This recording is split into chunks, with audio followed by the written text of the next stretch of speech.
আর রবীন্দ্র সদনের পরেই নজর রাখবো ওয়েলিংটনে সেখানে দুর্ঘটনায় মৃত্যু।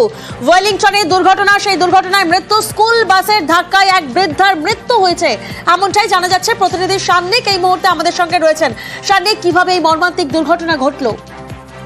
এখন যেটা এখনো পর্যন্ত জানতে পারা যাচ্ছে, ওই বৃদ্ধা সকালবেলা তিনি প্রাতঃভ্রমণে বেরিয়েছিলেন এবং সেই প্রাতঃভ্রমণ চলাকালীনই রাস্তার বেপরোয়া গতিতে একটি স্কুল বাস সেই সময় যাচ্ছিল।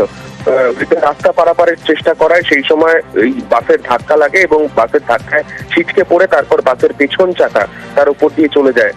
ঘটনাস্থলেই পিষ্ট হয়ে তার মৃত্যু হয় এবং তৎক্ষণাৎ সেই স্কুল বাসকে স্থানীয় লোকজন তারা ধাওয়া করলেও তাকে সেই মুহূর্তে তারা কেউ ধরতে পারেননি। পরবর্তীতে পুলিশকে জানানো হলে পুলিশের তরফে ইন্টালি থানা এলাকা থেকে আটক করা হয়েছে সেই স্কুল বাসের চালককে।